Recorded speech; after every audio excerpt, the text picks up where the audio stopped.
एक बात बताएं, साल भर सेवा कीजिए, शरद के दिन, शरद पूर्णिमा की रात्रि पर आपकी सेवा का प्रतिफल मिलेगा आपको। अगर आपने वास्तव में 365 दिन अच्छे से सेवा की होगी तो रास वाले दिन आपके ठाकुर जी, सेवा के ठाकुर जी कुछ अनुभव आपको कराएंगे। और यदि वो अनुभव नहीं हो रहा है, फिर से 365 साल लगे, 365 दिन के लिए चलो सेवा में करो। ठाकुर जी आपकी सेवा से प्रसन्न हैं, तो कई बार रास पूर्णिमा की रात्रि को ही बताएंगे, कुछ अनुभव कराएंगे, या तो स्वप्न में आकर के या श्रृंगार के भाव से कुछ तो अनुभव होगा आपको। अगर आपकी सेवा की भावना इतनी सुदृढ़ है तो, जो केवल ऐसे ही काम चलाने के लिए, मन लगाने के लिए सेवा करते हैं, उनके लिए ये बात नहीं है। जिनकी सेवा का भाव ही इसलिए है कि हमें ठाकुर जी का अनुभव हो, तो आप शरद पूर्णिमा के अगले दिन से सेवा करते करते करते शरद पूर्णिमा तक 1 वर्ष पूरी सेवा मन लगा करके हर उत्सव भाव से करो। शरद वाली रात्रि को ठाकुर जी कुछ तो अनुभव कराएंगे।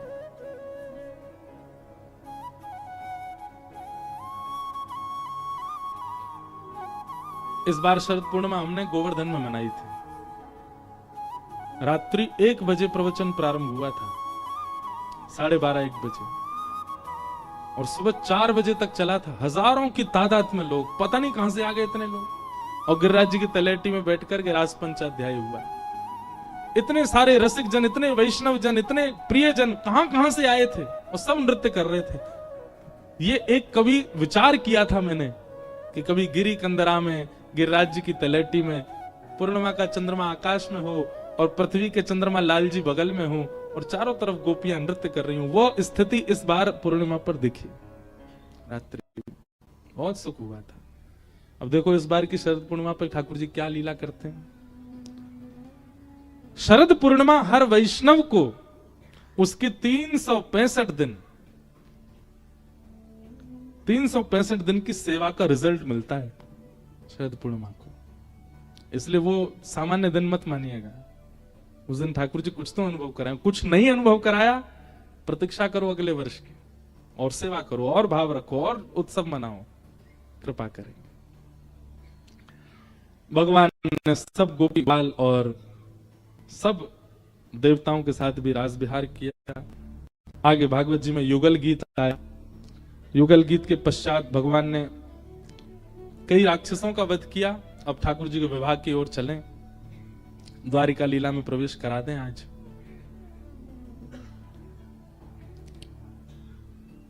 हम विरह प्रसंग ज्यादा कहेंगे नहीं, ठाकुर जी के ब्रज के जाने का उसको सूक्ष्म ही कह देंगे। उद्धव जी, अक्रूर जी को कंस ने भेजा और भगवान को लेकर के अक्रूर जी मथुरा पधारे। मथुरा आकर के भगवान ने कुबलिया पीड़ हाथी का उद्धार किया, कुब्जा के ऊपर कृपा की, रणभूमि में प्रवेश करके बड़े बड़े मल्लों को युद्ध करके परास्त किया। सिंहासन के ऊपर बैठे हुए महाराज कंस को ठाकुर जी ने उठाकर सिंहासन से नीचे पटक दिया, छाती पर पाद प्रहार करके उसके प्राणों का हरण किया। मथुरा और समस्त ब्रजमंडल को ठाकुर जी ने भयहीन कर दिया, सबके हृदय से भय चला गया। और मथुरा के राजा के रूप में भगवान ने अपने नाना उग्रसेन को अभिषिक्त किया। कंस के पिताजी उग्रसेन, उन्हीं को राजा बनाया गया मथुरा का। भगवान ने कारागृह में प्रवेश किया और जाकर के देवकी मैया को वहां से मुक्त किया। बंधुओं, मैंने एक दिन कहा था ना, कभी अवसर मिलेगा तो मैं 7 दिन केवल मातृ प्रेम पर चर्चा करूंगा। उसमें से 4 दिन यशोदा मैया और 3 दिन केवल देवकी मैया। आप देवकी मैया के प्रेम को भी यशोदा जी से कम नहीं मान सकते। द्वारिका में तो देवकी मैया ही है। मैंने कहा ना, यहां ठाकुर जी चतुर्भुज क्यों हैं? क्योंकि देवकी के गर्भ से ठाकुर जी चतुर्भुज ही प्रकट हुए। इसीलिए देवकी के गर्भ के ठाकुर जी चतुर्भुजी बने घूमते हैं यहां पे। वो देवकी के लाला हैं चतुर्भुज ठाकुर जी।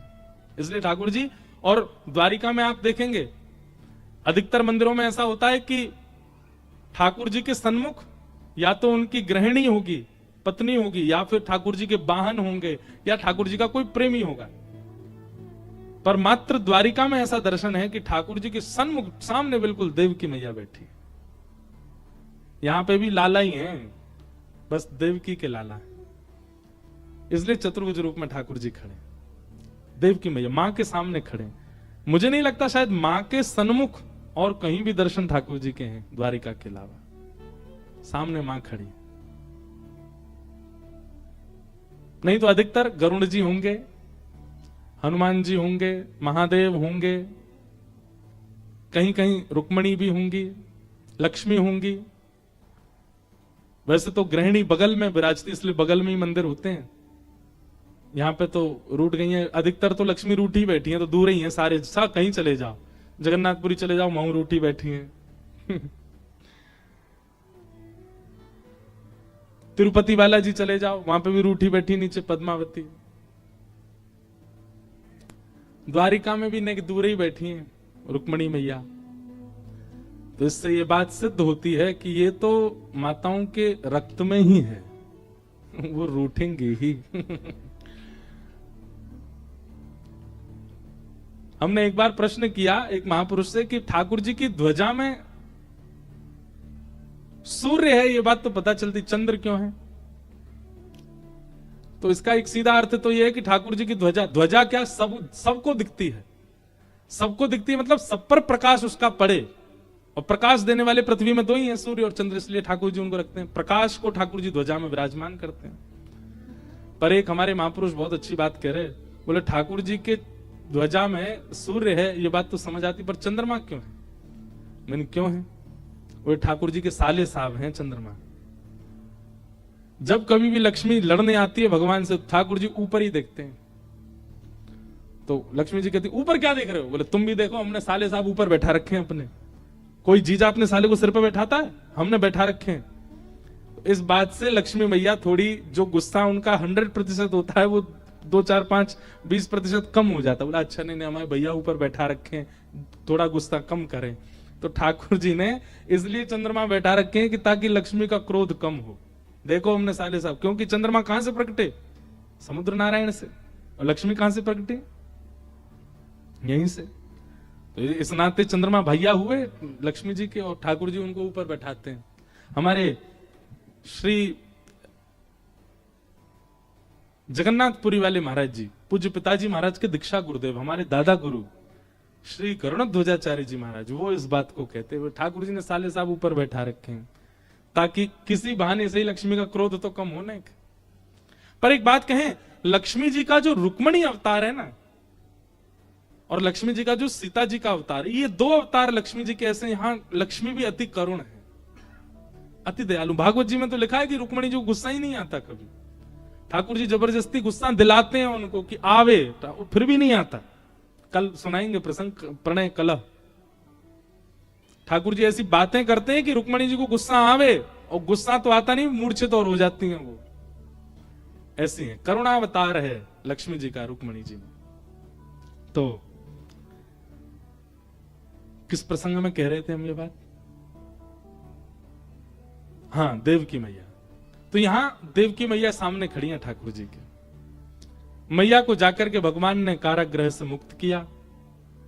बहुत सुंदर प्रसंग है। यशोदा मैया, देवकी मैया देख करके ठाकुर जी को भाव विह्वल हो गई, और ठाकुर जी के अंक में जाते ही मूर्छा आ गई देवकी मैया को। 11 वर्ष बाद लाला आया लौट के। चंद मिनटों की देखें ठाकुर जी, आज 11 वर्ष बाद इतने बड़े होकर के मैया के पास आए। मूर्छित हो गई देवकी मैया। ठाकुर जी ने हृदय से लगाया। देवकी मैया ने सौगंध दी, लाला अब छोड़ के नहीं जाइयो, 11 वर्ष को मैंने वियोग सहो, अब मुझे छोड़ के मत जाइयो। ठाकुर जी बोले मैया मैं कहीं नहीं जाऊंगा, तेरे पास ही रहूंगा। और भगवान ने उग्रसेन को राजा बनाया। स्वयं सांदीपनी गुरुकुल पढ़ने के लिए गए, अवंतिका उज्जैन, और वहां ठाकुर जी पढ़ करके कुछ वर्ष पढ़ने के बाद लौट करके, अब ठाकुर जी ने पढ़ाई करी। बचपन से तो उधम ही मचाए बस, अब पढ़ने गए।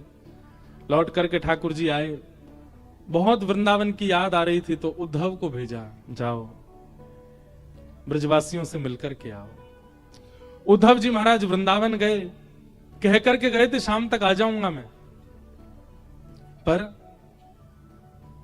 6 महीना बीत गए। 6 महीने बाद उद्धव जी महाराज वापस द्वारिका लौट करके आए, वापस मथुरा लौट करके आए 6 महीने बाद।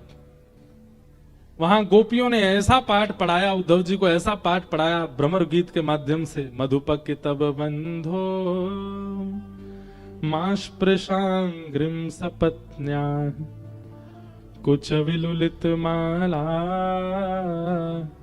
कुमकुमश्मश्रुभे बहतु मधुपतिस्तन मानिनी नाम प्रसादम यदु सदसि विडम्ब्यम् यस्य दूतस्त्वमेन्द्रे मधुपकितव बंधो।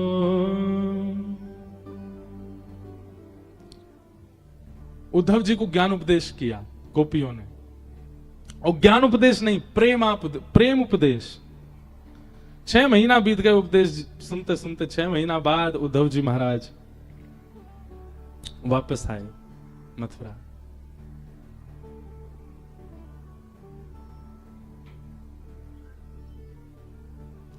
मथुरा ना राजा थ्या गोवाणों ने भूली गया छो।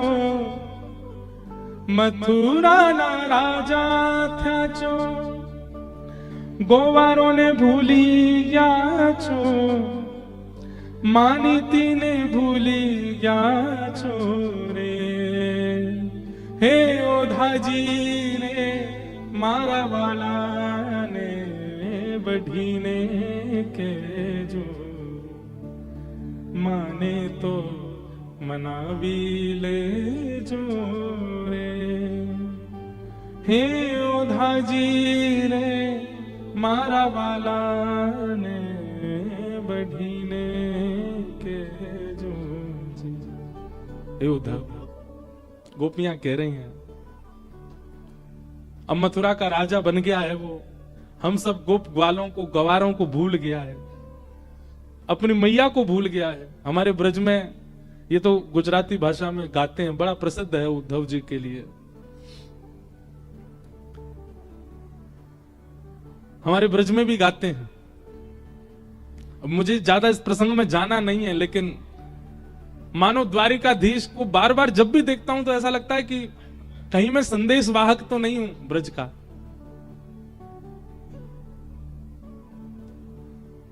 गोपियां कह रही हैं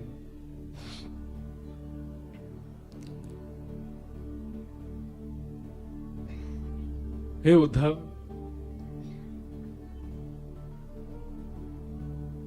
हे उद्धव मत आइयो समझाने जाके, कांटो लगे सोही जा जाके, कांटा लगे सोही जाने। जाए बसे हैं दूर बिरज से, भेजते हैं संदेशा। हम गोपी इतरा तकत हैं, रूप हो गया कैसा। हे उद्धव, परसों की कह के गए हो लाला, और बरसों तक लौट के नहीं आयो, और बरसों बाद भी याद आई तो स्वयं नहीं आयो, तेरे हाथे संदेशों भेज दियो हमारे काजे।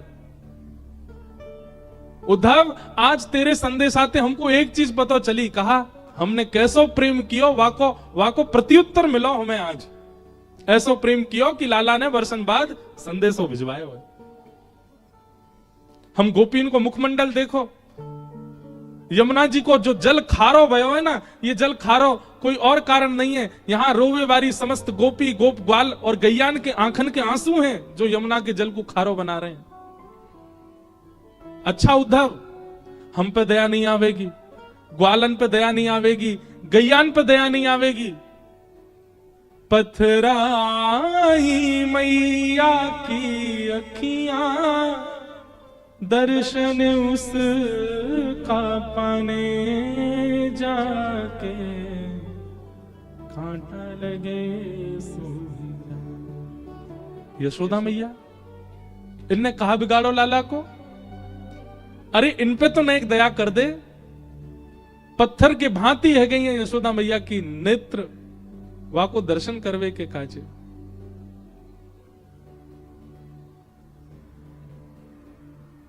जाके कांटा लगे सोही जाने।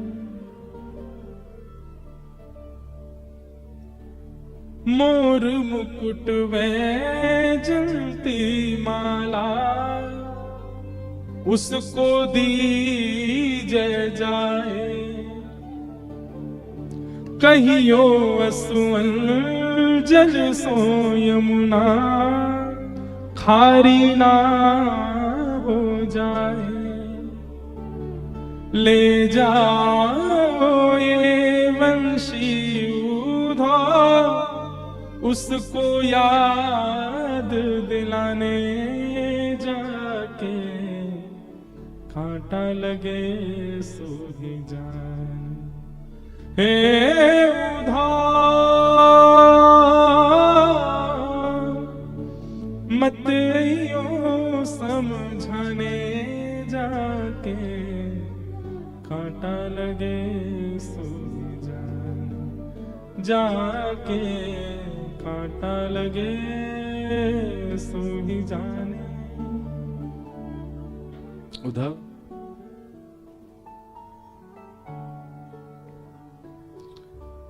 6 महीने तक श्री उद्धव जी महाराज वृंदावन में रहे। ना वस्त्र बदले, ना स्नान किया, ना मुकुट उतारा। एक ही अवस्था में 6 महीना व्यतीत हो गए। लौट करके मथुरा भी रथ में बैठ करके नहीं आए, पैदल ही भागे हैं। और द्वारिकाधीश, मथुराधीश ठाकुर जी के कक्ष में प्रवेश कर रहे हैं। उद्धव जी महाराज गिर पड़े चरणों में। ठाकुर जी ने उठाया, उद्धव क्या हुआ? उद्धव जी हाथ पकड़ करके ठाकुर जी से कहते हैं, ठाकुर जी आप परमात्मा है ना, आप परब्रह्म है ना, आप भगवान है ना। भगवान है तो मेरी कही एक बात मान लीजिए। क्या? आप अपनी शक्तियों से एक और परमात्मा बना दीजिए, एक और परब्रह्म बनाकर के पूरी दुनिया को दे दीजिए, पर आप स्वयं वृंदावन चलिए, आप वहीं रहिए, वहां से कहीं मत जाइए। आगे की लीला कोई और कर देगा, इस ब्रह्मांड को कोई और परमात्मा संभाल लेगा। ये ब्रह्मा इंद्र आदि देवताओं पर नियोजन करने वाला कोई और देव बन जाएगा, पर आपके लिए श्रेष्ठ स्थान वृंदावन है, आप वहीं रहिए, वहां से कहीं मत जाइए। बस ये उद्धव को दे दीजिए और कुछ मत दीजिए। क्या बिगाड़ा उन गोपियों ने, क्या बिगाड़ा यशोदा मैया ने? क्या हुआ है उस ब्रज से ऐसा जो आप इतना बड़ा दंड ब्रज को दे रहे हैं?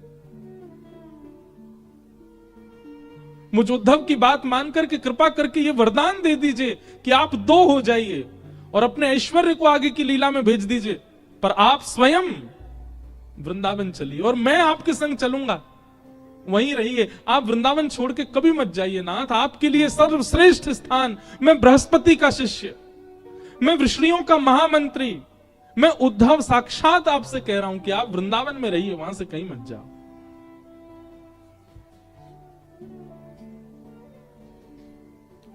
भगवान ने उद्धव को हृदय से लगा लिया, प्रसन्न हो गए ठाकुर जी। भगवान बोले, उद्धव तू नेत्र बंद कर और पुनः देख। नेत्र बंद करके दोबारा खोल के देखा तो सारा ब्रजमंडल ठाकुर जी में ही विराजमान है। ठाकुर जी के एक एक रोम में वंशी वट, ठाकुर जी में ही भांडीर वन, ठाकुर जी में ही प्रत्येक गोपी, ठाकुर जी के हृदय में यशोदा, ठाकुर जी के वक्ष में ही किशोरी जी, ठाकुर जी के उदर में ही समस्त गैया, ठाकुर जी के मस्तक पर ही सब ग्वाल ग्वाल, एक एक रोम में ब्रजमंडल दिखने लगा ठाकुर जी के। उद्धव मैं ब्रज से विलग या ब्रज मुझसे विलग नहीं, मैं ही ब्रज हूं, ब्रज ही मैं हूं। लेकिन लीला के स्वरूप के लिए मुझे आगे जाना पड़ेगा। उद्धव जी बोले, तो मैं चला जाऊं वापस ब्रज, मैं संभाल लूंगा गोपियों को, मैं संभाल लूंगा यशोदा में, मैं रोते हुए नहीं देख पाऊंगा उनको। ठाकुर जी बोले, तुझे तो ब्रज भेजा ही इसीलिए था, कि ब्रज के कण, ब्रज का प्रेम आगे द्वारिका में भी मेरे साथ रहे, जिसको देख करके मैं कह सकूं कि देखो ब्रज घूम रहा है, देखो गोपियां घूम रही हैं, देखो किशोरी जी घूम रही हैं। एक ऐसा व्यक्ति मेरे साथ द्वारिका रहे तो ही द्वारिका रुक पाऊंगा, नहीं तो मैं नहीं जा पाऊंगा आगे। उद्धव, अब ब्रज तेरे अंदर विराजमान हो गया है, मुझे दृष्टिगोचर हो रहा है, मुझे तुझ में ही सब दिख रहे हैं। मैंने इसीलिए तुझे ब्रज भेजा था ताकि ब्रज तेरे अंदर आ जाए। ब्रज मतलब क्या? ब्रज मतलब प्रेम। अब तू प्रेमी हो गया, अब मुझे विश्वास है मैं आगे की संपूर्ण लीला बहुत सुख से कर लूंगा। जब भी मुझे ब्रज की याद आएगी मैं उद्धव को देख लूंगा। जब भी मुझे मधुमंगल, श्रीदामा, यशोदा किसी को भी चित्त से लगाने का मन होगा मैं उद्धव को चित्त से लगा लूंगा। जब भी मुझे यमुना तट, वंशी वट कहीं भी जाने की इच्छा होगी तो मैं उद्धव के गले में गलवैया डाल के गोमती के तट पे ही घूम लूंगा। मुझे लगेगा वृंदावन ही तो है, क्योंकि अब वृंदावन तुझ में है, तू प्रेम युक्त हो गया आ गया है। उद्धव जी ने चरण पकड़ लिए, बोले नाथ ब्रज को कुछ तो दे के जाओ। बोले तू क्या कहता, ब्रज को क्या दूं? ब्रज परिपूर्ण है, मैं विलग नहीं हूं ब्रज से। और तभी ठाकुर जी ने दिखाया उद्धव को कि भगवान का जो प्रेम स्वरूप है, ठाकुर जी का जो स्वभाव स्वरूप है, वो तो ब्रज के कण कण में विद्यमान है। ठाकुर जी का ऐश्वर्य स्वरूप, ठाकुर जी का परमात्मा स्वरूप, वो मथुरा से आगे की लीलाएं कर रहा है। ठाकुर जी के दो स्वरूप हैं, एक स्वभाव स्वरूप और एक प्रभाव स्वरूप। स्वभाव स्वरूप तो आज भी वृंदावन में ही है ठाकुर जी का। द्वारिका, हस्तिनापुर, महाभारत, इंद्रप्रस्थ की लीलाओं में ठाकुर जी का प्रभाव स्वरूप है। वहां ठाकुर जी सुदर्शन उठाते हैं, वहां ठाकुर जी रथ का चक्का उठा करके भीष्म पितामह के पीछे भागते हैं, वहां ठाकुर जी रथ आरूढ़ होकर के अर्जुन को महाभारत युद्ध जिताते हैं। यहां ठाकुर जी शिशुपाल, दंतवक्र का वध करते हैं, पौंड्रक जैसे दुष्शासियों का वध करते हैं, चतुर्भुज रूप धारण करते हैं। ये ठाकुर जी का प्रभाव रूप है। ठाकुर जी का अत्यंत कोमल प्रेम युक्त स्वभाव स्वरूप तो आज भी वृंदावन में ही है। ठाकुर जी का स्वभाव तो वहीं रहता है। भगवान ने कहा उद्धव, लीला संवरण, लीला पूर्णता के लिए अब आगे की यात्रा करनी तो पड़ेगी, पर मेरा स्वरूप वृंदावन में ही रहेगा। जो वृंदावन को भजेगा, जो वृंदावन में रहेगा, जो वृंदावन की रीति का पालन करेगा, उसको वृंदावन के एक कण में भी मेरा दर्शन और अनुभव होने लग जाया करेगा, क्योंकि वृंदावन में ही हूं, कुछ अलग नहीं। वृंदावन की रीति का पालन करे कोई, वृंदावन में ही मेरा दर्शन हो जाएगा।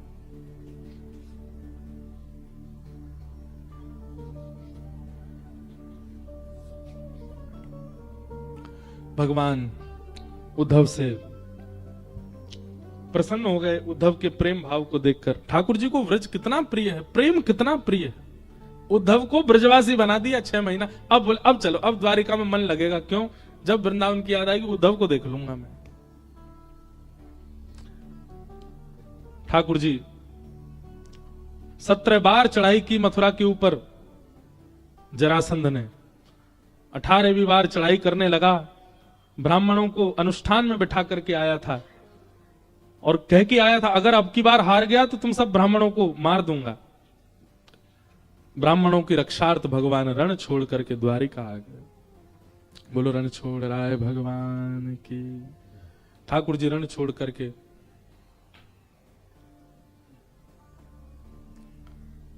द्वारिका आ गए। मैंने एक दिन कथा सुनाई थी कि द्वारिका को आनर्त देश भी कहा जाता है। उन आनर्त के वंश में ही रेवती जी का प्रादुर्भाव हुआ और उनके साथ श्री दाऊ दादा का विवाह हुआ। बोलो रेवती रमण भगवान की।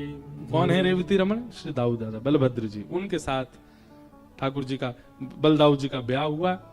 अब आई ठाकुर जी के ब्याह की बारी। एक बार मैं बहुत दिन हो गए, मैं आनंद से पढ़ रहा था ठाकुर जी का विवाह कैसे हुआ। तो बहुत सारी बातें ऐसी जो हम कथा में नहीं बताते, वो भागवत जी में वर्णन है रुक्मणी कृष्ण विवाह की। तो मन हुआ कि आज थोड़ी बहुत कहेंगे, अगर याद आ गई तो। ठाकुर जी का वास्तव में विवाह हुआ कैसे, भागवत जी में लिखा है। राजासीत् भीष्मको नाम विदर्भाधिपतिर्महान् तस्य पंचाभवन् पुत्राः कन्यका च वरानना। विदर्भ देश के एक राजा हैं, उनका नाम है भीष्मक। महाराष्ट्र में विदर्भ, वहां के राजा हैं भीष्मक। उनके 5 पुत्र थे और उनको एक दिन वन में, खेत में एक कन्या प्राप्त हुई जो कि उनकी 5वीं पुत्री के रूप में हुई, जिनका नाम हुआ रुक्मणी। अब यहां वर्णन कितना सुंदर है कि नारद जी को देवकी मैया बुलाती हैं द्वारिका में, और देवकी मैया कहती हैं बड़े वारे लाला को तो ब्याह है, छोटे वारे को कब होएगो। तो नारद जी महाराज ठाकुर जी की जन्म पत्री देखने लगे। अष्टमी को जन्म हुआ, इतने इतने समय पर हुआ, आदि आदि सारे ठाकुर जी की जन्म पत्री बनाई, और जन्म पत्री बना करके और बोले मैया तुम्हारे लाला के तो अनेक ब्याह होंगे, लेकिन बड़ी योजना बनानी पड़ेगी, बहुत बहुत मशक्कत करनी पड़ेगी, तब जाके ब्याह होंगे तुम्हारे लाला के। बोले कैसे होंगे? बोले रुको हम कुछ करते हैं। तो नारद जी विचरण करते करते करते एक दिन विदर्भ पहुंचे, और विदर्भ में भीष्मक राजा ने नारद जी का स्वागत किया। तो नारद जी जैसे ही पहुंचे तो राजा ने प्रणाम किया, उनकी पत्नी ने प्रणाम किया, बड़े पुत्र दूसरे तीसरे चौथे 5 सब पुत्रों ने प्रणाम किया, और सबसे अंत में प्रणाम करने के लिए आई रुक्मणी। रुक्मणी जी को जैसे ही नारद जी ने देखा और उनके प्रणाम के स्वभाव को, उनका संतों के प्रति जो व्यवहार था और जो उनका स्वभाव था, उससे नारद जी बड़े प्रसन्न हो गए।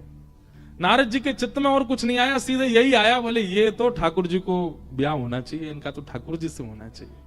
देखो संत महापुरुष यदि मन में सोच लें कि इसको ठाकुर जी मिलने चाहिए, तो फिर ठाकुर जी मिलेंगे, चाहे जैसे भी मिले। आपके घर पधरामनी होती है ना, तो आप ये मत देखा करो व्यवस्था कितनी करें, आपके व्यवहार से पता कर लेंगे संत कि आप कैसे हो, और उसी से ही वो प्रसन्न होकर के अगर उन्होंने सोच लिया कि इसको ठाकुर जी मिलने चाहिए तो मिलेंगे। नारद जी ने रुक्मणी जी के प्रति मन बना लिया, इनको ठाकुर जी मिलने चाहिए, पर कैसे मिले? तो भागवत जी में वर्णन आता है कि नारद जी ने असंख्य कथा वक्ताओं को बुलाया और कथा वक्ताओं से कहा, बोले देखो विदर्भ में एक नियम है कि जो भी कथा वक्ता वहां से गुजरते हैं, भीष्मक राजा को अगर पता चल जाए तो वो उनकी कथा जरूर करवाते हैं 7 दिन की। तो आप सब लोग बारी बारी से विदर्भ जाओ, और विदर्भ में जब भीष्मक राजा आपकी कथा कराएं तो आपको केवल एक ही कथा करनी है, क्या? द्वारिकाधीश के रूप का वर्णन, स्वभाव का वर्णन, गुण का वर्णन, सौंदर्य का वर्णन, चाल का वर्णन, ठाट का वर्णन, केवल, और कोई ज्ञान वैराग्य की कोई चर्चा नहीं, केवल ठाकुर जी ठाकुर जी। तो ठीक है। अब महाराज व्यास जी जाने लगे, विदर्भ जाते, भीष्मक राजा उनको बुला के सम्मान से कथा कराते। कथा में सबसे आगे बैठती रुक्मणी जी। रुक्मणी जी तो बड़ी ज्ञान वैराग्य और शास्त्र सम्मत बातें सुनने का उनका अभ्यास था, लेकिन यहाँ तो लटक छटक और ठाकुर जी की लटकन, ठाकुर जी की ऐसी चाल, ठाकुर जी के ऐसे बांके, ठाकुर जी के ऐसे नेत्र, ठाकुर जी की ऐसी नासिका, ऐसी बंक मुस्कान, ऐसे वरहा पीडम नटवर वपु कर्णयो कर्णकारम, ठाकुर जी के रूप ही रूप का वर्णन। एक कथा रुक्मणी जी ने सुनी, बोले ठीक है अच्छी बात है रूप का इतना वर्णन, पर कुछ ज्यादा ही रूप रस का वर्णन किया गया, कोई बात नहीं, व्यास जी का शायद वैसा ही स्वभाव होगा। दूसरे व्यास जी आए, दूसरे व्यास जी से कथा हुई तो उनने भी वही किया, ठाकुर जी के रूप का वर्णन, चाल ऐसी चलते हैं, बैठते ऐसे, पीतांबरी ऐसी पहनते हैं, उनमें से चंदन की सुगंधी आती है, नेत्र ऐसे मटकाते हैं, भौं ऐसे चलाते हैं, कान ऐसे हैं। रुक्मणी जी बोली ये भी रूप का ही वर्णन। तीसरे कथा वक्ता है, उन्होंने भी रूप का ही वर्णन, वंशी ऐसे बजाते हैं, पीतांबरी ऐसे पहनते हैं, गोपियों के संग ऐसे करते हैं। रुक्मणी जी बोली क्या हो गया, सारे वक्ता केवल रूप सौंदर्य का वर्णन कर रहे हैं। सुनते सुनते सुनते सुनते 15-20 कथाएं सुन ली रुक्मणी जी ने। अब तो व्यास जी से पहले रुक्मणी जी बता देती, हाँ टेढ़ी चाल चलेंगे, बाकी अदा है उनकी, ऐसे वस्त्र पहनते हैं, ये सब भागवत जी में बहुत सुंदर वर्णन है। रुक्मणी जी पहले ही बता देती हैं, बोले आज आप उनकी वंशी का वर्णन करने वाले हैं ना, उसमें 6 छिद्र हैं, वो अपने अधर पर रख लेते हैं, पलकों से पंखा झलते हैं, उंगलियों से चरण दबाते हैं। हाँ देवी यही वर्णन करना। बोले सुना है मैंने। अधिक सुनने के कारण अब क्या होने लगा कि रुक्मणी जी इतना सुन चुकी हैं ठाकुर जी के रूप सौंदर्य को, अब वो कहीं भी मोर पिच्छ दिखती हैं तो उनको मोर का स्मरण नहीं होता, मोर पिच्छ दिखती है उनके नेत्र बंद हो जाते हैं। वरहा पीड़म, आहा, मोर मुकुट पहनते हैं। फिर अपने आप को रोकती है, अरे ये रुक्मणी तू क्या चिंतन करती है, ये किसको सोच रही है, चल आगे चल। मोर पंख है, मोर होगा आसपास। इतने में ही कोई सखी चंदन की छिड़काव कर देती है, सुगंधी जाती, नेत्रबंद हो जाता है। आहा, व्यास जी बता रहे थे उनके तन में से चंदन की सुगंधी आती है, वो जैसे चलते हैं तो चंदन की सुगंधी से पूरे ब्रजमंडल को आच्छादित करते चलते हैं। फिर रुक्मणी जी नेत्र खोलती है, ये तो रुक्मणी क्या सोचती है, उनके रूप का क्यों चिंतन कर रही है इतना। अब तो रुक्मणी जी की स्थिति हो गई कि भोजन खाने बैठती हैं तो दाल में पड़ा हुआ काला जीरा भी उनको श्याम सुंदरी दिखाई देते हैं, गुलाब जामुन ठाकुर जी के गाल दिखाई देते हैं, कहीं स्वर सुन ले तो नेत्र बंद हो जाता है नृत्य करते हुए ठाकुर। मतलब कथा के द्वारा रुक्मणी जी के मन, बुद्धि, चित्त, रोम रोम में कृष्ण भर गए। अब तो चाह करके भी रुक्मणी जी उनका चिंतन नहीं छोड़ पाती। रात में स्वप्न भी श्री कृष्ण के आते हैं, उठती हैं तो श्री कृष्ण, चलती हैं तो श्री कृष्ण। कहां बताएं, कथा सुनते सुनते स्थिति ये हो गई कि स्वयं कभी कभी पीतांबरी पहन लेती हैं, सिर पर पाग बांध करके, मोरपिच्छ लगा करके पत्रावली का श्रृंगार करती हैं, गौशाला जाती हैं, रुक्मणी जी स्वयं कृष्ण बन जाती हैं।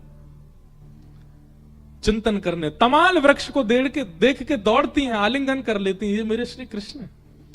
कथा ने ऐसा परिवर्तन कर दिया रुक्मणी जी के चित्त में। अब तो रुक्मणी जी की स्थिति ऐसी हो गई, अब तो कृष्ण ही चाहिए और कहीं नहीं जा सकते। सब व्यास इकट्ठे हुए नारद जी के पास। नारद जी बोले मिशन सक्सेसफुल हो गया, काम हो गया, अब रुक्मणी जी ठाकुर जी से ब्याह करेंगे। अच्छा, इसमें एक बात आती है कि जब रुक्मणी जी ने पहली बार प्रणाम किया नारद जी को, तो नारद जी ने ठाकुर जी के विवाह का प्रस्ताव भीष्मक राजा को दिया कि द्वारिकाधीश वसुदेव जी के पुत्र, उनसे आपकी पुत्री का विवाह करा दें। तो जब रुक्मणी जी से पूछा गया तो रुक्मणी जी ने पहली बार में मना कर दिया। अब पता नहीं कैसे हैं, क्या है, हम कैसे। तब नारद जी को सनक चढ़ी, बोले रुको अभी बताते हैं कैसे हैं। इतनी कथा सुनाई, अब तो रुक्मणी जी के चित्त में, रोम रोम में श्री कृष्ण आ गए।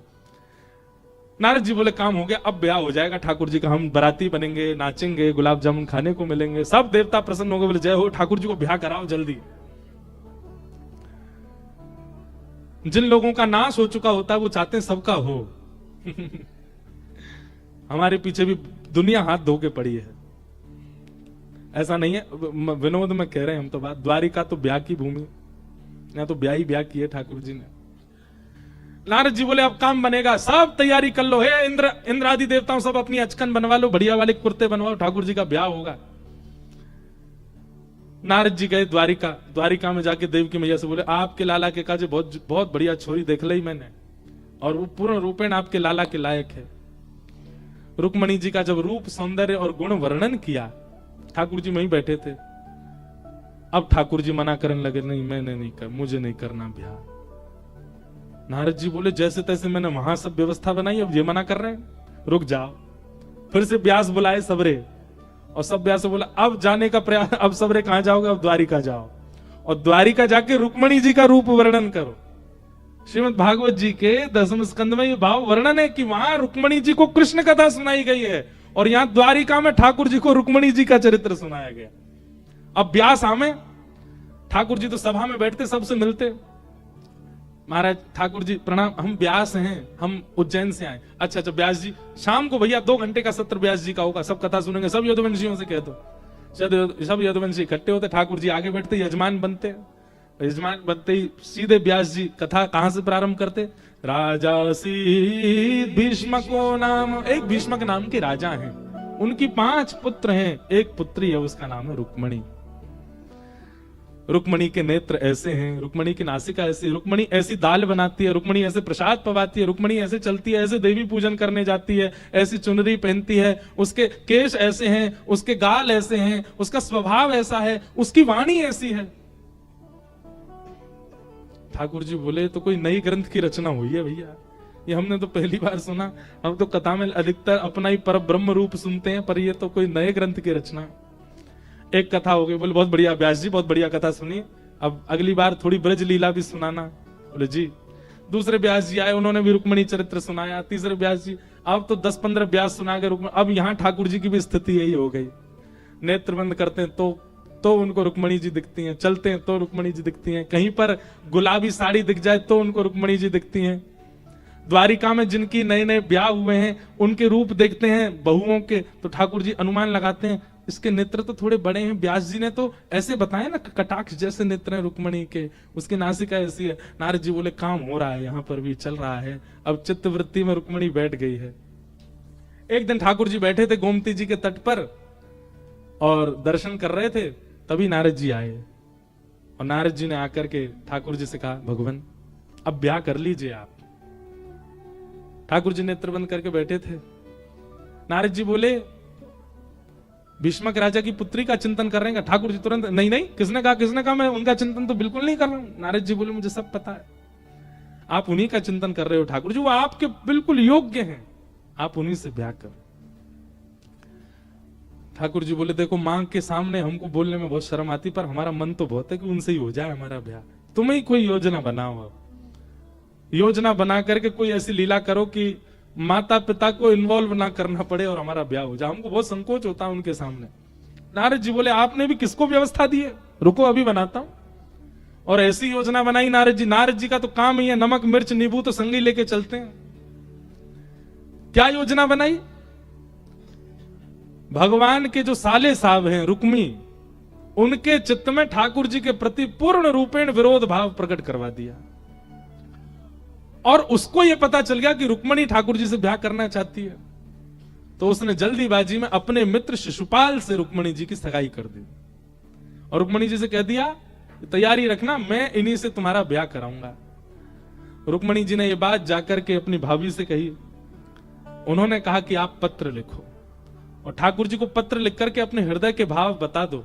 यदि वो आपसे प्रेम करते होंगे तो आपको ले जाएंगे, और यदि उनके चित्त में कोई भावना नहीं होगी तो फिर इससे ब्याह करना पड़ेगा।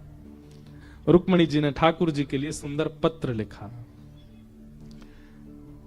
यह सबसे पहला, विश्व का सबसे पहला प्रेम पत्र है कि श्रुत्वा गुणान भुवन सुंदर शृण्वतान्ते निर्विश्य कर्ण विवरै हरितो गतापम रूपम दृशां दृशिमताम् अखिलार्थलाभम् त्वय्यच्युता विशत चित्रम पत्रपम में। पत्र लिखा और रुक्मणी जी ने पत्र लिख करके ठाकुर जी से कहा कि हमने आपको कभी देखा नहीं है, पर आपका गुण बहुत सुना है, और जिनका गुण इतना सुंदर है वो स्वयं कितने सुंदर होंगे। केशवा माधवा तुझा नामा तरे गोडवा, तुझा नामा तरे गोडवा। मराठी में गाते हैं कि जिनका नाम ही इतना सुंदर है, जिनका नाम ही इतना मधुर है, वो स्वयं कितने मधुर होंगे। रुक्मणी जी भी वही कह रही हैं, जिनका गुणानुवाद इतना सुंदर है वो स्वयं कितने सुंदर होंगे। इसलिए नाथ मैंने आपको देखा नहीं, मैंने केवल आपको सुना है और सुनकर के आपको अपना पति रूप मान लिया है। आप कृपा करके मुझे स्वीकार कर। रुक्मणी जी ने पत्र में कई सारे बातें लिखी, कई भाव लिखे, संकेत कर दिया कि मैं लक्ष्मी हूं, आप नारायण हो, मेरा वर्ण कीजिए। और टाइम ड्यूरेशन भी दे दिया, क्या परसों ही आइए ब्याह करने के लिए, इससे अधिक समय नहीं है मेरे पास में। अगर आप परसों तक नहीं आए तो मेरा ब्याह कहीं और मेरे भैया करा देंगे। और एक ब्राह्मण के हाथों पत्र भिजवा दिया द्वारिका, सुदेव ब्राह्मण। आज भी कहते हैं पंढरपुर में रुक्मणी जी की जो सेवा है ना, पंढरपुर अगर आप जाएंगे तो वहां पर रुक्मणी जी की जो सेवा है वो सुदेव ब्राह्मण के ही वंशज करते हैं। आज भी ऐसा भाव है। क्यों? जब रुक्मणी जी के पत्र का कार्य उन्होंने करवा दिया तो रुक्मणी जी ने उनसे कहा कि आपकी वजह से हमारा ब्याह हो रहा है, मांगिए क्या चाहिए। तो उन्होंने यही कहा, बोले पूरे दुनिया आपके ठाकुर जी की सेवा में रहेगी, पर आपकी सेवा का अधिकार हमारे वंश को प्राप्त हो। तो आज भी रुक्मणी जी की पंढरपुर में सेवा सुदेव ब्राह्मण के वंशज ही करते हैं। तो ब्राह्मण के हाथों पत्र भिजवाया द्वारिका। बेचारा वो विदर्भ से चल करके जैसे तैसे यहां पहुंचे, 2 दिन तो इसी में ही निकल गए। ठाकुर जी ने पत्र देखा और पत्र देख के ब्राह्मण जी का पढ़ के सुनाइए क्या लिखा है। ब्राह्मण ने जैसे पत्र लिखा, ऐसा कहते हैं कि प्रथम श्लोक सुनते ही, पहला श्लोक सुनते ही ठाकुर जी खड़े हो गए और खड़े होकर के बोले चलिए। ब्राह्मण बोले अभी 6 श्लोक और हैं, सुन लीजिए। ठाकुर जी बोले पहले श्लोक में ही पता चल रहा है कि जो जिनका ये पत्र है वो कैसी हैं। अब यहां 2 बातें आती हैं। एक श्लोक में ठाकुर जी राजी हो गए, इसका मतलब क्या है? ये ठाकुर जी पहले से कथा सुन सुन के जान चुके हैं ना रुक्मणी कौन है। इसलिए जैसे ही रुक्मणी जी का पत्र आया तो ठाकुर जी मन तो पहले ही बना चुके थे, पर फॉर्मेलिटी कर रहे थे, पढ़ के सुना दो, क्योंकि उत्सुक तो ब्याह के लिए जब से चरित्र सुने तब से ही है। दूसरी भाव ऐसा कहते हैं हमारे आध्यात्म जगत में कि ठाकुर जी जिस गुण को देखते हैं वो गुण पहले श्लोक में ही लिखा है। क्या? श्रुत्वा गुणान भुवन सुंदर्शन वतामते। रुक्मणी जी कह रही हैं कि उन्होंने कथा सुनी है। इसका मतलब क्या है? नवदा भक्ति में प्रथम भक्ति क्या है? श्रवणम। और रुक्मणी जी श्रवण भक्ति में निपुण है। और एक बात निश्चित मानिए, जिस व्यक्ति के अंदर श्रवण भक्ति है, जो ठाकुर जी की कथा सुनने में रुचि रखता है, उसके अंदर सारी भक्ति अपने आप आती चली जाएंगी।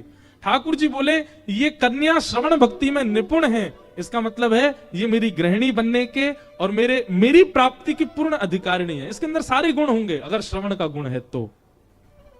कई लोग कथा में आते सो जाते हैं, उनके अंदर श्रवण गुण नहीं है। प्रसाद पाने में रुचि है, श्रृंगार में बहुत रुचि है, परिक्रमा में रुचि है, तीर्थ यात्रा में रुचि है, पर कथा मत सुनो, यहां तो आती नींद आ जाती है। तो आप कितने भी चीजों में रुचिकर हो जाओ, कितने भी चीजों में श्रेष्ठ हो जाओ, कथा में अगर आप श्रेष्ठ नहीं है, भगवत मिलन नहीं हो पाएगा आपको। रुक्मणी जी में यही गुण प्रधान है, श्रुत्वा गुणान भुवन सुंदर शृण्वतान्ते। सोचो, श्रवण भक्ति का गुण यदि है तो ठाकुर जी पत्नी बनाने को राजी हो जाते, हमें भक्ति बना ले। ठाकुर जी ने तुरंत ब्राह्मण बोला एक बार पूछ तो लीजिए, देखने में कैसी है चाल। ठाकुर जी बोले सब बढ़िया होगा अगर श्रवण भक्ति है तो, और कुछ देखना ही नहीं है, चलो। और ठाकुर जी बिठा करके ब्राह्मण को रथ पे, भगवान बोले पत्र में देख के बताना अवधि क्या दी है, कब लेके आना। उनको बोले यहाँ तो परसों लिखा, परसों तो आज ही है। ठाकुर जी बोले रुको, बोला होगा, वैसे होगी तो व्यवस्था नहीं रथ में। ठाकुर जी ने बोला होगा बेल्ट बांध लो अपनी, अब हम दौड़ाएंगे रथ को। हवा से बात करने लगा ठाकुर जी का रथ, और महाराज चंद मिनटों में ठाकुर जी द्वारिका से विदर्भ पहुंच गए। ब्राह्मण देवता के बाल उड़ गए होंगे वस्त्र आदि सब उठ गए होंगे। ठाकुर जी रथ चला नहीं रहे थे, उड़ा रहे थे। ब्याह के लिए इतने उत्सुक, हमारे मन में भाव आते रहते, हम सब बोल देते हैं, क्योंकि हम कथा कहते नहीं, हमको दिखती रहती है स्थिति, इसलिए हम जो दिखता है ना हम बोल देते। हमको दिखाई दे गया ब्राह्मण के बाल सारे उड़ गए, वस्त्र सब उधर गए, इतनी जोर से रथ दौड़ाया ठाकुर जी ने। ठाकुर जी बोले अब तुम जाओ, रुक्मणी जी को बता दो हम आ गए। ब्राह्मण देवता बोले आप कहां जा रहे हो? बोले ब्याह करवे आए, थोड़ा श्रृंगार तो करा ले अपना। और मंदिर के पीछे ठाकुर जी ने श्रृंगारी बुलाया। कौन श्रृंगारी? ब्रह्मा जी, यही श्रृंगार करते हैं पूरी दुनिया का। श्रृंगारी ब्रह्मा जी आए। ब्रह्मा जी ने आकर के कहा भगवान आज्ञा करें। बोले पूरी दुनिया आपने बनाई है, सबकी आंख नाक कान सब में रंग आपने बड़े, स्वभाव गुण सब आप करते हो, लाओ हमारा श्रृंगार करो। ब्रह्मा जी बोले आप पहले ही इतने सुंदर हैं, और सुंदर बन के क्या करना है? ठाकुर जी बोले देखो ये ब्याह है, हम यहाँ सुदर्शन चक्र गदा चलाने के बिल्कुल मूड में नहीं है, और रुक्मणी जी के हरण करने के लिए कई सैनिकों से हमको युद्ध करना पड़ेगा, और युद्ध में सुदर्शन चक्र और गदा चलानी पड़ेगी। ब्याह में सुदर्शन चक्र हमको चलाना नहीं है, इसलिए आप तो रूप ही इतना सुंदर बना दो हमारा कि रूप देखते ही सब घायल हो जाएं और हम रुक्मणी जी को लेके विदा हो। तो वैसे तो ठाकुर जी का कोई श्रृंगार कर नहीं सकता, पर ब्रह्मा जी को सुख देने के लिए ठाकुर जी ने ब्रह्मा जी से श्रृंगार करवाया। इतने सुंदर बन गए ठाकुर जी। हाँ, मस्तक पर मलिया गिर चंदन, केसर तिलक लगाया। मस्तक पर मलिया गिर चंदन, केसर तिलक लगाया। मोर मुकुट कानों में कुंडल इत्र खूब बरसाया। मोर मुकुट महकता रहे वो दरबार सांवरे।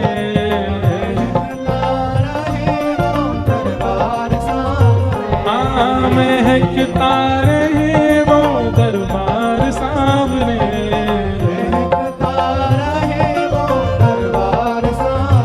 तो तेरा किसने किया श्रृंगार सांवरे, तेरा किसने किया श्रृंगार सांवरे, ओ तेरा किसने किया श्रृंगार सांवरे। तेरा किसने किया श्रृंगार। बहुत सुंदर बन गए ठाकुर जी। और जैसे ही महाराज रुक्मणी जी यहाँ देवी पूजन के लिए आई हैं, ठाकुर जी जैसे ही पहुंचे सभा में, रुक्मणी जी पूजा कर रही थी देवी की। पूजन करने के बाद जैसे ही पीछे मुड़ करके देखा, द्वार पर ठाकुर जी खड़े हैं। ठाकुर जी को देखते और तो क्या मूर्छित, पहली मूर्छा तो रुक्मणी जी को ही आई। इतने सुंदर ठाकुर जी, ऐसा रूप, एक तो वैसे ही सुंदर, ऊपर से श्रृंगार करके और आ गए। इतने मधुर लगने लगे श्री ठाकुर जी। ठाकुर जी की चाल देख करके सैनिक मोहित होने लगे। कोई मुकुट पर मोहित हो गया, कोई नेत्रों, जो रक्षा के लिए आए थे रुक्मणी जी की, सब ठाकुर जी पर मोहित हो गए। भरी सभा में भरे सैनिकों के बीच से द्वारिकाधीश ने रुक्मणी जी को गोद में उठाया और लेकर के अपने रथ की ओर जाने लगे। कोई सैनिक रोकने की हिम्मत भी नहीं कर पाया, रूप ही इतना सुंदर। भीष्म पितामह अपनी भीष्म स्तुति में कहते हैं, बोले जिनको इनसे बड़ा योद्धा मैंने नहीं देखा। क्यों? युद्ध करने के लिए आयुधों की जरूरत नहीं है, केवल अपनी मुस्कान से ही महाराज वार करते हुए जाते हैं। एक पद में कभी कभी गाता हूं कथा में, बहुत सुंदर भाव है। जादू भरी तेरी आंखें जिधर गई, जादू भरी तेरी आंखें जिधर गई, जादू भरी तेरी आंखें जिधर गई, जादू भरी तेरी आंखें जिधर गई। नैनों की कटारी वारी वारी छुई छुई छतियां से उतर गई, नैनों की कटारी वारी वारी छुई छुई छतियां से उतर। समझ में आ रहा है? ठाकुर जी कटाक्ष नेत्रों से ऐसे देखते हैं तिरछे, और जैसे ही किसी को देखते हैं तो उसकी स्थिति क्या होती है, जैसे मानो किसी ने बाण छोड़ा हो हृदय पर वो हृदय पर ना लिख के छू करके चला गया हो। मतलब प्राण निकलने की स्थिति बन गई है पर निकले नहीं है। नैनों की कटारी वारी वारी छुई छुई छतियां से उतर गई, नैनों की कटारी वारी वारी छुई छुई छतियां से उतर गई। ओ जादू भरी तेरी आंखें जिधर गई, जादू भरी तेरी आंखें जिधर गई। ओ जादू भरी तेरी आंखें जिधर गई, जादू भरी तेरी आंखें। द्वारिकाधीश की, ये सब सैनिक गा रहे हैं, रुक्मणी जी की रक्षा में आए हुए सैनिकों की स्थिति है।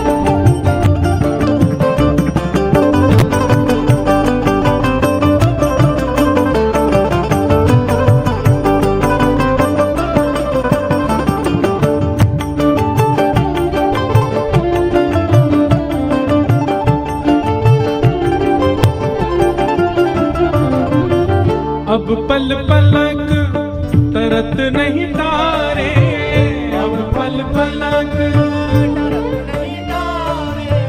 अब पल पलक तरत नहीं तारे, अब पल पलक तरत नहीं तारे, ओ अब पल पलक तरत नहीं तारे, अब पल पलक तरत नहीं तारे। छिन छोरत जनु जान निकर गई, छिन छोरत जनु जान। क्या कह रहे हैं? अब पल पलक टरत नहीं तारे, मतलब ठाकुर जी का रूप ऐसा है कि जानबूझ के कोशिश कर रहे हैं कि पलक झपक जाए, पर झपक ही नहीं पा रहे हैं। और जिनकी झपक गई है मानो उनके प्राण ही निकल गए, अब वो खोल नहीं पा रहे। अब वो सोच रहे हैं कि हमने पलक गिराई क्यों।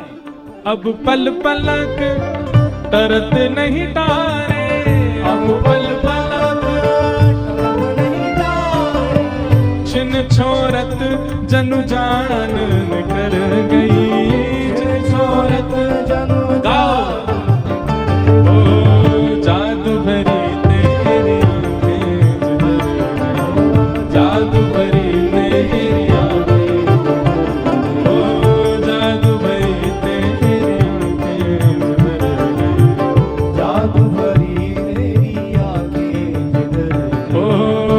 नैनों की कटारी वारी वारी पलकन मारी, नैनों की कटारी वारी वारी पलकन मारी, नैनों की कटारी वारी वारी पलकन मारी, नैनों की कटारी वारी वारी पलकन मारी। ओ जादू की पिटारी द्रग छुई मुई कर गई, जादू की पिटारी द्रग छुई मुई कर, ओ जादू की पिटारी द्रग छुई मुई कर गई, जादू की पिटारी द्रग छुई मुई कर, ओ जादू भरी तेरी आंखें जुदर गई, जादू भरी तेरी आंखें जुदर गई, ओ जादू भरी तेरी आंखें जुदर गई,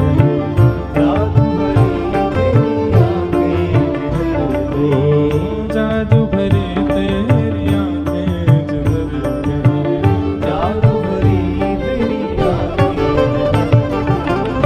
महाराज श्रृंगार ठाकुर जी ने रुक्मणी जी के लिए नहीं किया, सैनिकों के लिए किया था। सैनिकों की हालत ऐसी हो गई, सबरी गोपी से हो गए, हाथ में अस्त्र शस्त्र लगे हैं, लेकिन आहा, अरे भैया पलक मत झपकाओ, देखो तो सही कितना सुंदर, यहाँ के नेत्र कितने सुंदर है। बोले नेत्र कहा, नाक देख, नाक कितनी सुंदर। बोले दूसरा बोला, अरे तूने अधर ना देखे होंगे। एक बोला, यहाँ की जूती तो देख कितनी सुंदर लग रही है। तीसरा बोल, अरे चाल तो देख कैसे मटक मटक के चल रहा है। बोले भैया मेरी तो हाथ तंती दृष्टि ना जा रही। एक बोलो, अरे भैया भूल के या को मुखमंडल या की मुस्कान मत देख लियो, क्यों? बोले 3 बार घायल हो गया हूं मैं अभी तक। ऐसा सुंदर सब देखते रह गए। ठाकुर जी रुक्मणी जी का हरण करके ले गए। थोड़ी देर बाद सब सैनिक बोले, भैया ये जो भी हो, या को पता करो, या को तो फिर देखे हुए जाएंगे, बहुत सुंदर हो। एक सैनिक बोला, वो सब ठीक है, रुक्मणी जी कहां गई? भीतर जाके देखे तो रुक्मणी जी है ही नहीं। सब ढूंढने लगे, कहां गई कहां गई। तब एक सैनिक बोला, बोले मैं बताऊं कहां है? बोले कहां है? बोले वो ले गए हो, जाके तुम हाथ देख रहे, पाम देख रहे, नेत्र देख रहे, मुस्कान देख, वही ले गए हो। सब सैनिकों ने उसको पकड़ लिया। बोले हम तो उसके रूप देख रहे, तेरे को तो पता थी कि वो ले जा रहा है, तेने क्यों नहीं रोका?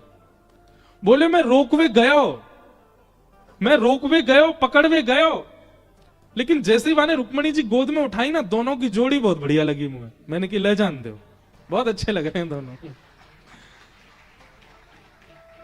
मुंह को लगी रुक्मणी जी को ऐसा बढ़िया वर नहीं मिलेगा, तो मैंने कि एक बार ले जान दो, बाद में देखेंगे जो होगा सो। वाह भाई, ये ठाकुर जी के कमाल है।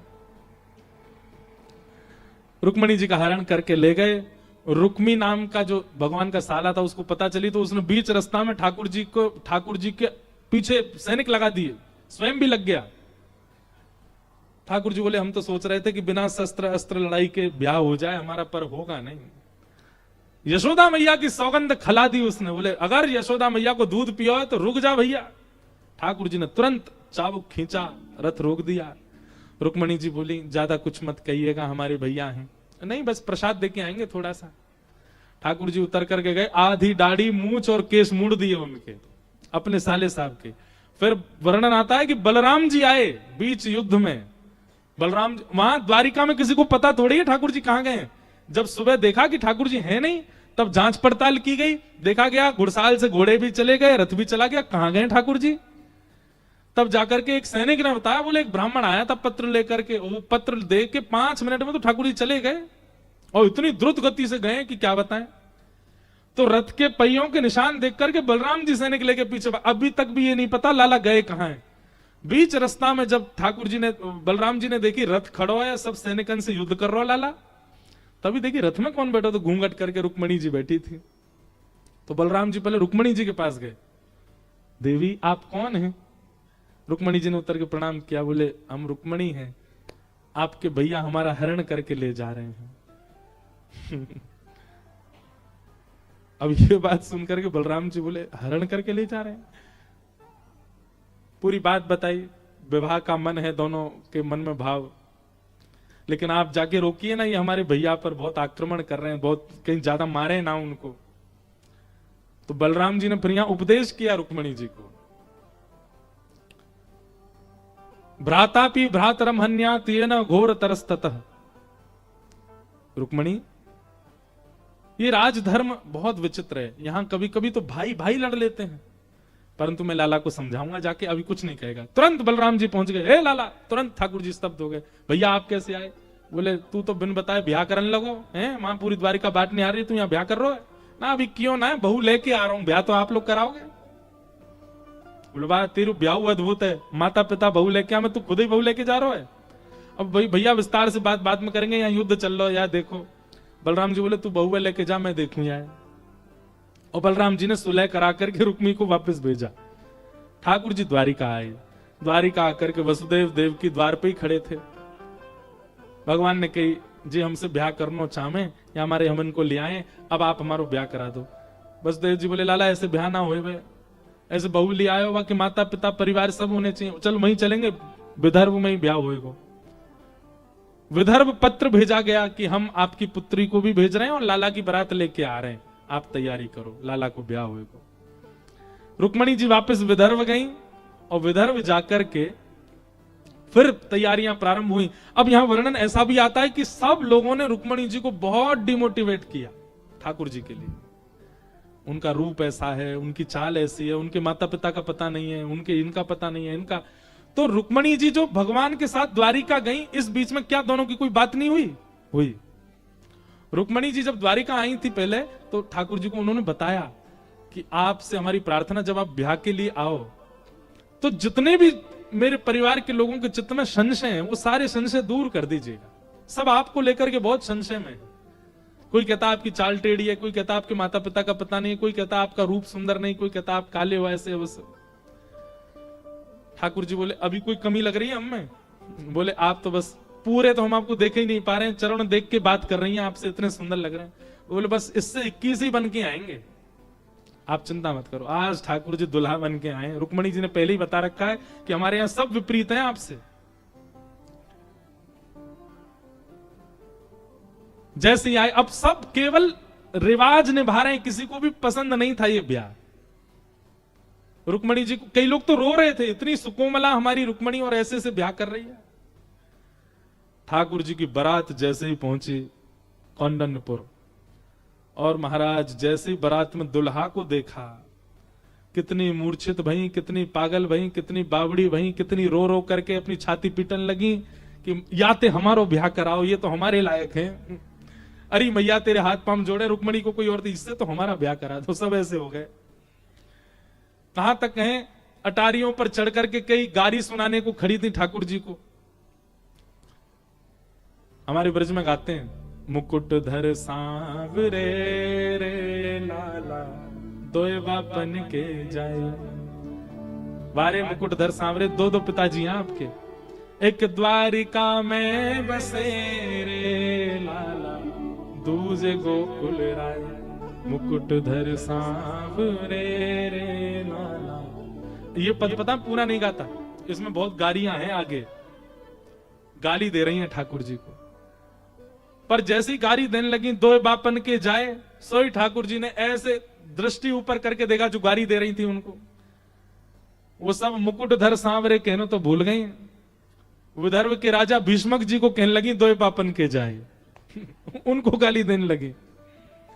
सबकी जीव पलटने लगी, सबके भाव बदलने लगे, सब ठाकुर जी पर मोहित हो गए। अरे सखियां दौड़ करके रुक्मणी जी के पास गई हैं और रुक्मणी जी को जाकर के बार बार बलियां लेके कहे, कौन से तप किए, कौन से पुण्य किए जो ऐसे जमाई राजा आए। सब प्रसन्न हो गए। रुक्मणी जी बोली अब अच्छा है, सब राजी हो गए विवाह से। एक नहीं हुआ बस, रुक्मणी जी का भाई रुक्मी, वो राजी नहीं था विवाह से। बाकी सब लोग राजी हुए और ठाकुर जी का रुक्मणी जी के साथ में मंगल विवाह महोत्सव हुआ। बोलो रुक्मणी रमण भगवान की, बोलो द्वारिकाधीश की। रुक्मणी मंगल विवाह उत्सव हुआ। खूब आनंद के साथ सब लोगों ने मंगल विवाह उत्सव मनाया। आज अतिकाल भी हो गया है। हम लोग कल बंधुओं, कल कथा का विश्राम दिवस है। कल कथा सुबह 10 बजे से प्रारंभ होगी। आप सब लोग 9:30 बजे तक व्यवस्थित हो जाइएगा और 12 बजे कथा का विश्राम करके फिर यहां से हम प्रस्थान करेंगे। आप सब लोग भी एक बार गोमती सागर को प्रणाम कर आइएगा, स्नान कर आइएगा। ठाकुर जी का तो दर्शन आप लोग कर ही रहे हैं, साथ में नागेश्वर महादेव का भी दर्शन कर आइएगा। यहाँ के विप्र ब्राह्मण और यहाँ के जो श्रेष्ठ जन है सबको वंदन कर दीजिएगा। द्वारिका में 7 दिन के प्रवास में कोई अपराध बन गया हो, ठाकुर जी से क्षमा मांग लीजिएगा। पुनः ठाकुर जी हमको द्वारिका बहुत जल्दी बुलावें, ऐसी प्रार्थना कर आइएगा। ठाकुर जी की खूब नजर उतार आइएगा कि आप ऐसे प्रसन्न रहो, राजी रहो, हम आपके पास आते रहे, आप हमसे प्रेम करते रहो, ऐसी भावना सब रखिएगा। आइए 2 पंक्ति हम वृंदावन रसामृत की गा दें और कथा को विश्राम देते हैं। आज हमारे मध्य मुरली पुजारी जी आए, श्री ठाकुर जी के अंग सेवी, और पूरी कथा बैठ करके श्रवण। आप वैसे भी श्रवण करते रहते हैं, जब भी मैं मिलूंगा तो मुझे कोई ना कोई प्रसंग सुनाते। बोले आप कह रहे थे द्वारिका में आती सबकी 4 भुजा हो जाती है। मैंने कहा आप कथा श्रवण करते हैं तो ऐसा आपका सुंदर भाव, आप ठाकुर जी की निज सेवा, अंग सेवा में खूब व्यवस्थित रहते हैं। और आपका पूरे परिवार का और आपकी माता जी का बहुत स्नेह मिला है मुझको। हमको द्वारिका ने बहुत प्रेम दिया है, अभी मैं कैसे मंच से बताऊं, पर द्वारिका से मुझे बहुत स्नेह मिला है सदैव, आज भी मिलता है। आज भी हम मंदिर चले जाएं तो हमको लगता ही नहीं हम कहीं और आ गए, ऐसा लगता है अपना ही मंदिर है। हम कहीं भी बैठ जाते हैं, कभी भी राजभोग पा लेते हैं, कभी भी दर्शन कर आते हैं। सत्य बताएं तो हमको मेन एंट्रेंस पता ही नहीं है द्वारिकाधीश जी का कहां से है, क्योंकि हम कभी वहां से गए ही नहीं है। हमको सारे गुप्त रास्ते पता है, हम वहां से चले जाते हैं। द्वारिकाधीश रोज इतना प्रेम, सब यहाँ के वैष्णव जन, यहाँ के सब पुजारी जन, पंडा जन, सब ब्राह्मण जन बहुत स्नेह देते हैं रोज। आज भी एक पुजारी जी, एक पंडा जी के यहाँ से प्रसादी आई, माता जी बना के भेजी। कल सोमनाथ गए तो वहां भी सब ब्राह्मणों ने इतना प्रसाद बनाया, रात में 100 से अधिक ब्राह्मण 1 बजे प्रतीक्षा कर रहे थे, और सब इतना स्नेह देते हैं हमको। तो इसी से ये लगता है कि बस द्वारिकाधीश प्रसन्न है। आप लोग जब हमको हृदय से लगाते हैं, द्वारिका के लोग जब हमारा स्पर्श करते हैं, द्वारिका के लोग जब हमको भोजन पवाते हैं, तो हमको लगता है द्वारिकाधीश और रुक्मणी जी ही हमको प्रेम दे रहे हैं। आपका ये प्रेम बहुत अद्भुत, ये मिलता रहे। विप्रधेनु संतन के कारण ब्रज छोड़ो ब्रजना, विप्रधेनु संतन के कारण रण छोड़ो ब्रजना। विप्रधेनु संतन के कारण रण छोड़ो ब्रजना, विप्रधेनु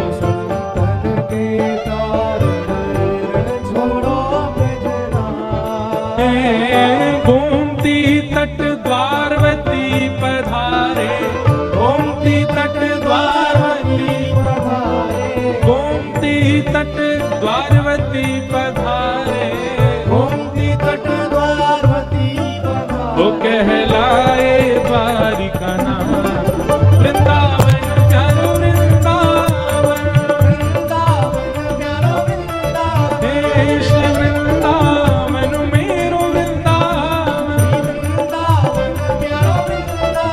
गोमती तट द्वारवती पधारे, गोमती तट द्वारवती वो कहलाए द्वारिका नाम, वृंदावन मेरो वृंदावन, वृंदावन मेरो वृंदावन, देश वृंदावन प्यारो वृंदावन, वृंदावन मेरो वृंदावन।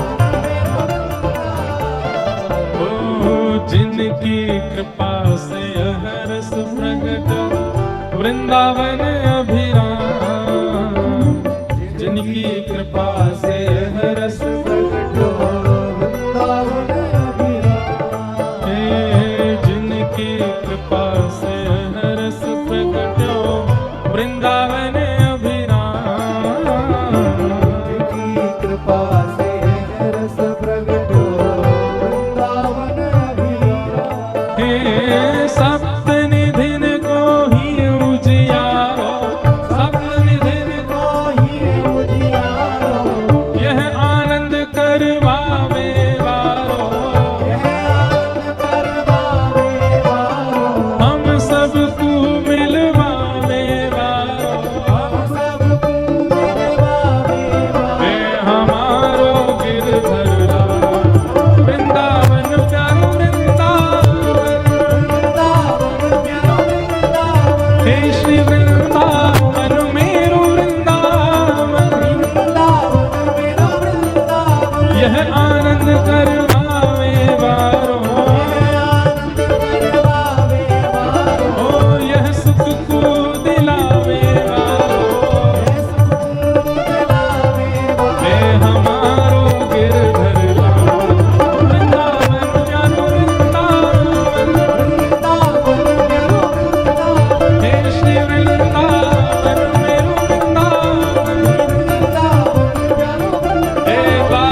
गोवर्धन नाथ की, गिरिराज धरण की, आज के आनंद की, पूछ री के लौटा की, हुप हुप प्यार।